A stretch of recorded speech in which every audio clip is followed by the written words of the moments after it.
감사합니다. 오전에 했다고 오후에 다시 쓰니까 마음이 좀 한결 편합니다.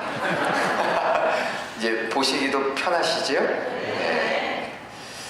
감사합니다. 오늘 오후 예배 함께 하신 우리 한양교회 성도님들에게도 하나님의 동일한 크신 사랑과 삶에서 채워주신 은혜가 있기를 먼저 주님의 이름으로 축원합니다. 네, 오늘 말씀의 제목은 택함 받은 자입니다. 택함 받은 자.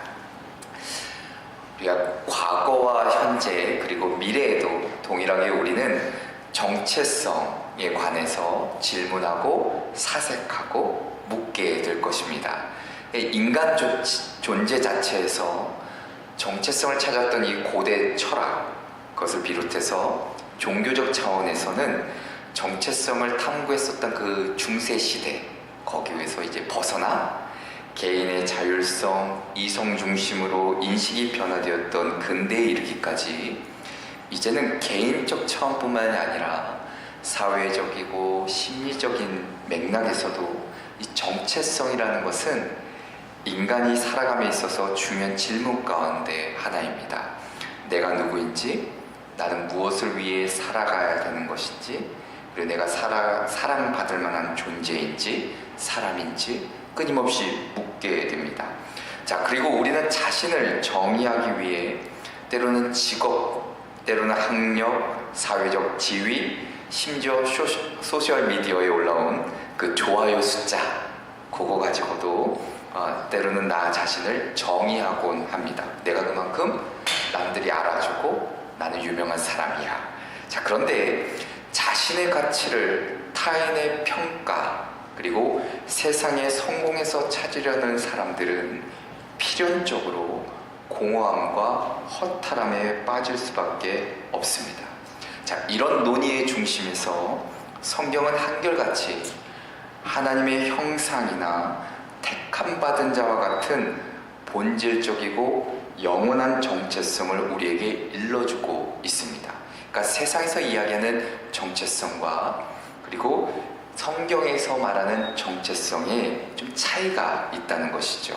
자, 세상과 문화의 흐름 속에서도 흔들리지 않는 삶의 방향성을 성경은 제시해주고 예수 안에서 참된 자아를 발견하도록 하십니다.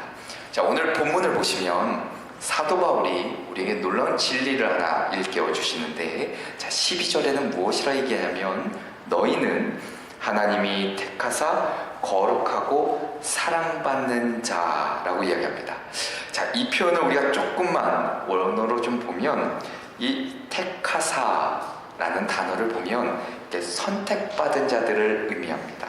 그러니까 이 선택이라는 단어가 구약의 이스라엘을 묘사할 때도 사용되는데, 우리가 단편적으로 신명기 7장 6절에 보면 너는 여호와 내 하나님의 성민이라, 내 하나님 여호와께서 지상 만민 중에서 너를 자기 기업의 백성으로 택하셨다. 그러니까 선택했다라고 이야기합니다. 자, 신약으로 이렇게 넘어오시면 베드로전서 2장 9절에 보니까 우리가 잘 아는 말씀 가운데 그러나 너희는 택하신 족속이요 왕같은 제사장들이요 거룩한 나라요 그의 소유된 백성이니 라고 이야기합니다. 자, 동일하게 오늘 본문도 하나님의 특별한 소유로 이야기해주고 있습니다. 또한 하나님께서 은혜 가운데 주권적으로 선택하셨음을 우리에게 일러주고 있습니다. 자, 그런데 이것은 단순한 특권, 하나님 우리를 택하셨다는 특권뿐만이 아니라 그 안에는 책임을 동반한 부르심이라는 것을 우리가 잊지 말아야 합니다. 자, 그래서 이 택하심은 우리의 정체성을 규정할 뿐만 아니라 세상 속에서 행동하는 방식까지도 결정해 줍니다. 자, 이 짧은 구절 속에 우리는 두 가지의 놀라운 정체성을 발견하게 되는데, 그 중에 첫째는 우리는 거룩한 자다라는 것이고, 자, 두 번째는 우리는 사랑받는 자다라는 겁니다. 자, 두 가지의 큰 정체성을 우리에게 일러주는데, 자, 거룩하다라는 말, 단순히 흠없는 삶을 이야기하지 않습니다. 단순히 흠없는 삶을 이야기하는 것이 아니라 하나님께서 특별히 구별되어 하나님을 위해 살아가는 삶을 뜻합니다. 그러니까 흔히 우리가 이 단어를 보면 성전에 쓰이는 거룩한 물건과 같은 개념을 이 단어 안에 담고 있습니다. 그러니까 우리 하나님은 우리를 세상의 평범한 용도로 살도록 내버려 두지 않으시고 그분의 거룩한 목적을 위해 택하셨다는 것이죠. 저와 여러분이 그런 존재라는 겁니다. 믿으십니까? 아멘. 자, 그 다음에 우리가 사랑받는 자랍니다. 사랑받는 자. 자, 조건 없는 희생적인 사랑인데 이것은 세상이 줄 수 없는 사랑이고 하나님의 마음 깊은 곳에서 흘러나오는 사랑입니다. 그러니까 사랑받는 자다. 우리는 세상의 평가와 상관없이 이미 존귀한 존재이다 라는 것을 오늘 성경이 짧은 한 절이지만 두 가지를 우리에게 이야기해주고 있습니다.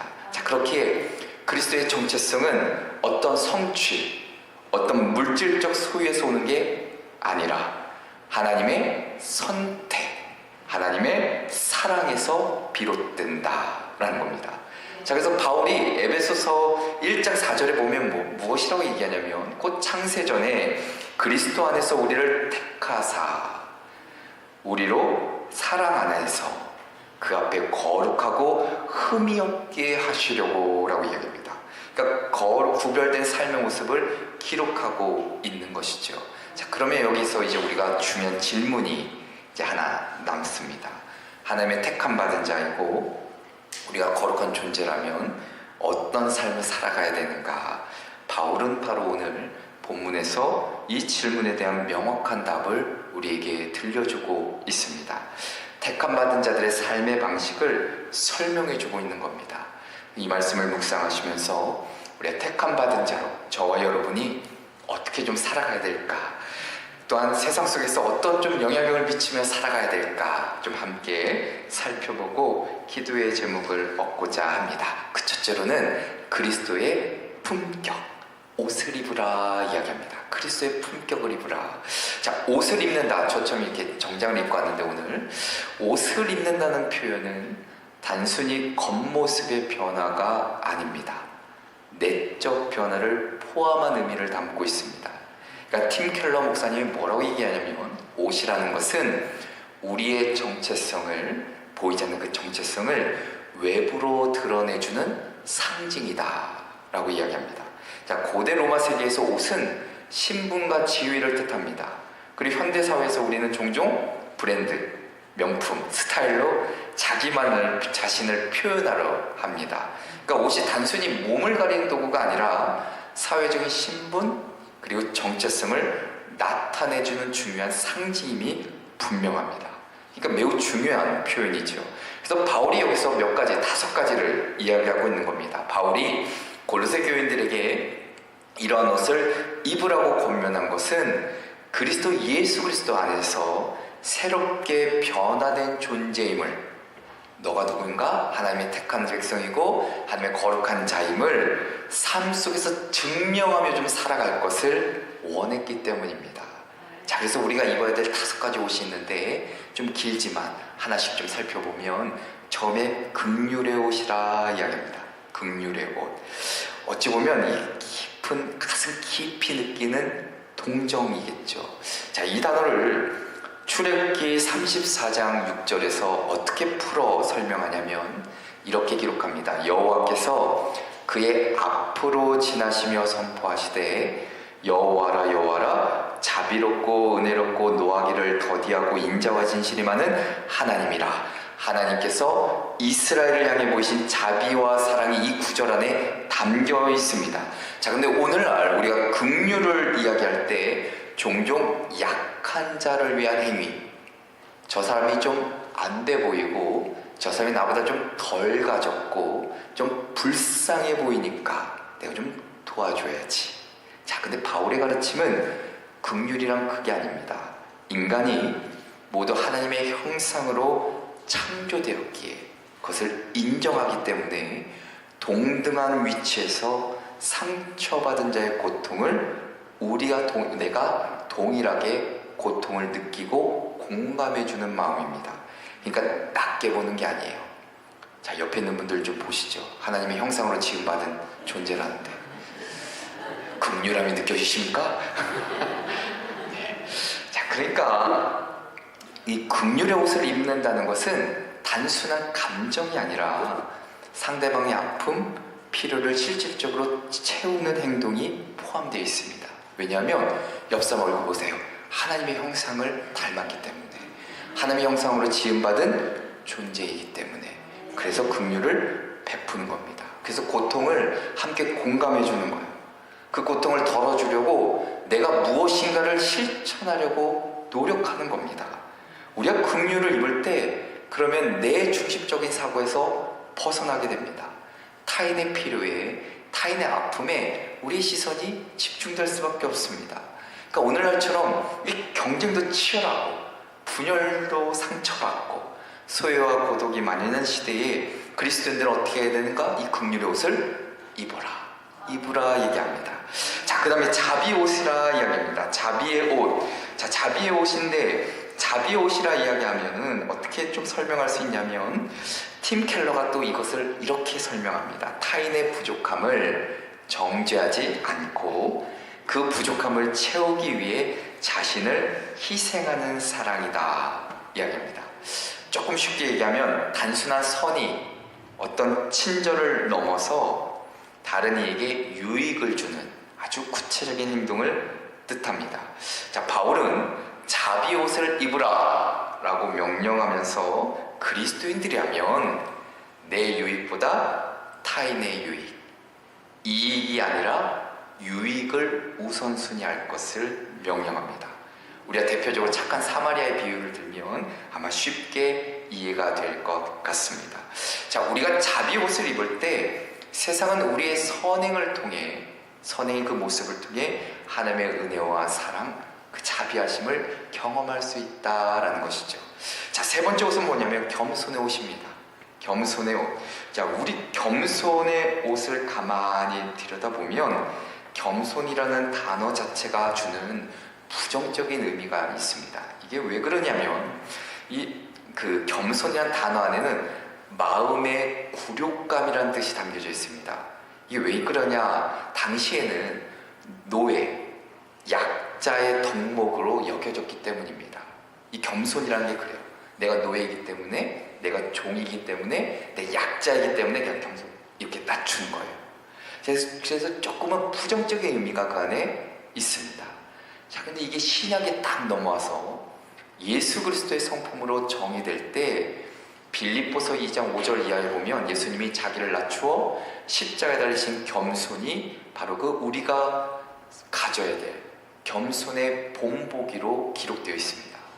그러니까 그 겸손을 입는다는 것은 나의 권리, 내 자격을 내려놓는 거고 타인의 필요를 먼저 생각하는 겁니다. 그러니 얼마나 이게 쉽지 않아요. 얼마나 쉽지 않아요. 타인을 더 존중해줘야 되는 것이고, 현대사회의 나중심적 사고, 여기에 대조되는 모습이 바로 이 겸손입니다. 어렵고 힘들지만 바울은 겸손의 옷을 입을 것을 우리에게 일러주고 있고, 자, 또 하나 온유의 옷도 나옵니다. 온유의 옷도 나오는데, 자, 온유의 옷은 아주 그 안에는 절제된 힘이 담겨져 있습니다. 온유가 그래요. 내가 약해서, 내가 우유부단해서 그렇게 해주겠다, 이게 아니에요. 이게 아니라 이 안에는 내가 그만한 힘이 있고 충분히 할 수 있는 능력이 있음에도 불구하고 내 의지, 내 통제를, 내 자아를 이렇게 통제하는 거예요. 컨트롤하는 거예요. 할 수 있음에도 불구하고 안 하는 겁니다. 할 수 있음에도 불구하고 내가 참는 거예요. 그게 온유함입니다. 그러니까 온유함이라는 것은 어찌 보면 하나님의 뜻을 이루기 위해 내가 타협하는 게 아니라 내 안에 있는 예수 그리스도를 통한 이 강함, 이 능력을 힘입어서 내가 철저하게 절제하는 겁니다. 절제하는 거예요. 할 수 있음에도. 그러니까 온유한 사람은 갈등의 상황에서도 내가 할 수 있지만 화내지 않는 거예요. 상대방의 입장을 더 이해하는 겁니다. 그 입장에 좀 서보는 거예요. 그리고 화해를 더 도모하는 겁니다. 그래서 이게 온유한 사람이 있는 그 공동체는 때로는 분노, 때로는 폭력을 억제할 수도 있고, 때로는 관계 안에 평화를 이루기도 합니다. 그러니까 온유의 옷을 입는 사람이 얼마나 중요한지 알겠죠. 갈등이 있는 상황, 관계적으로 어려움이 있는 그 상황 속에서 우리가 그리스도인이라면 먼저 온유의 옷을 입으라 이야기합니다. 자, 또 마지막은 오래 참음입니다. 오래 참음인데, 오래 참으면 우리가 잘 아는 대로 인내를 뜻하죠. 자, 이 단어는 하나님께서 죄인들에게 아주 보이시는 끊임없는 인내를 뜻합니다. 자, 그런데 그냥 인내하는 게 결코 아닙니다. 의미 없이 기다리는 게 아니에요. 거기에는 하나님의 약속이 있기 때문입니다. 약속이 있기 때문에 인내하는 거고, 그 약속이 있기에 내가 견디는 거고, 오래 참는 겁니다. 그러니까 이 오래 참음은 단순히 고난을 견디는 것이 아니라 때로는 상대방의 연약함과 실수도 내가 받아주는 거예요. 참는 겁니다. 좀 시간이 흘러도 오랜 시간이 필요하다 하더라도 내가 좀 이해해 주는 거예요. 그냥 품는 태도겠죠. 자, 이 5가지 옷을 통해 우리는 그리스도의 정체성을 드러낼 수 있습니다. 하나님께서 우리를 택하셨으니 우리의 삶은 반드시 그리스도의 성품을 입는 것에서 시작됩니다. 긍휼과 자비, 겸손과 온유, 오래 참음은 바로 이 내면에서, 우리 내면에서 시작되어 우리의 삶 전체를 변화시키는 놀라운 일을 일어나게 합니다. 그러니 하나님의 택함 받은 자로서 우리가 세상 가운데 보여줘야 할 옷이 무엇인지를 우리가 잊지 말지고, 긍휼과 자비와 겸손과 온유의 오래 참음의 옷을 입고 이 세상을 살아내시기를 주님의 이름으로 축원합니다. 두 번째는 용서로 벽을 허물라입니다. 용서로 벽을 허물라. 자, 그리스도의 옷 입는 것, 그리스도의 품격은 어찌 보면 이 용서라는 실천을 통해 우리 삶과의 관계 속에서 드러나게 되는데, 자, 용서가 어떨까요? 단순히 과거를 묻는 것이 아니라 관계를 세우는 회복의 행동입니다. 이게 무슨 말인가 보면, 자, 용서는 참 가장 어려운 부분인데 동시에 가장 중요한 부분입니다. 바울이 이 용서에 대한 가르침은 단순히 개인적인 갈등 해결을 넘어서 공동체의 일치를 이루기 위한, 그냥 인간관계의 분열을 넘어서 하나님이 주시는 화해와 연합으로 나아가기 위한 아주 중요한 요소 가운데 하나입니다.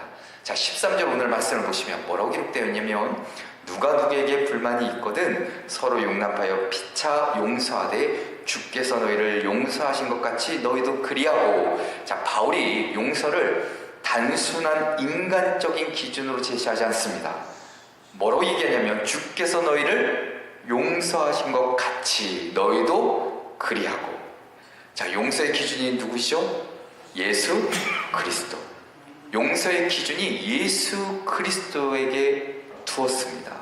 그러니까 본문에서 강조되는 것은 주께서 너희를 용서하신 것 같이입니다. 그러니까 주님께서 우리를 용서하신 방식에는 3가지 중요한 특징이 있죠. 하나는 조건 없는 용서, 우리의 상태, 공로 상관없이 용서하신 것.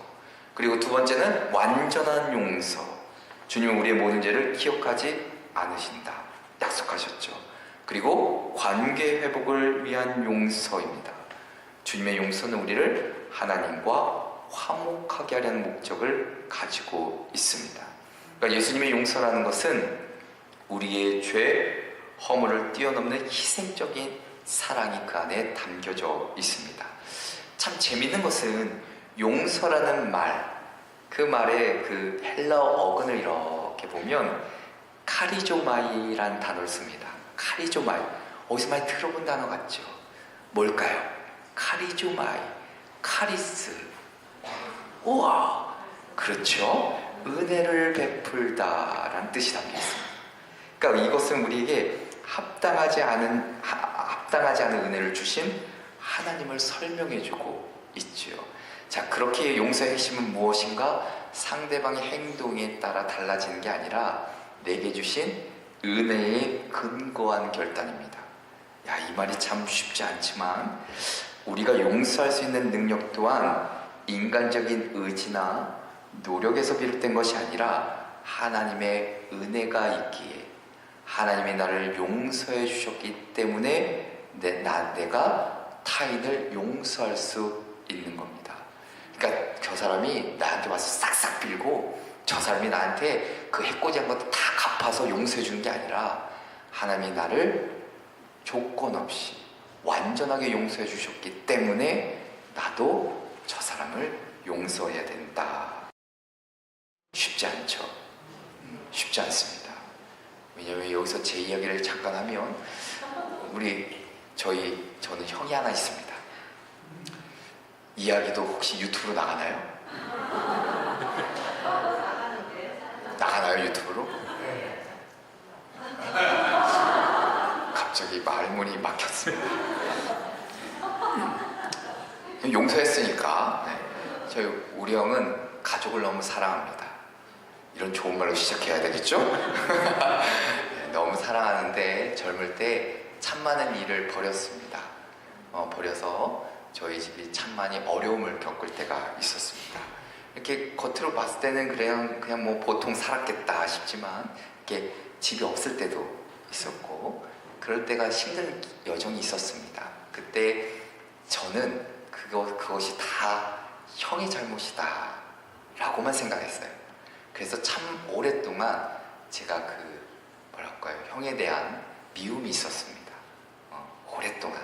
근데 형이 나쁜 마음을 먹은 게 아니라 가족을 위해서 노력했다는 걸 아는데 형을 이렇게 좀 이해해주고 용서하기까지가 17년 걸렸습니다.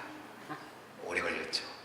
정말 오래 걸렸습니다. 17년 걸렸는데 제가 이것을 이야기할 때 목사인 저도 용서가 그렇게 어렵습니다. 이걸 꼭 말씀드리고 싶습니다. 왜 우리가 용서가 어려울까?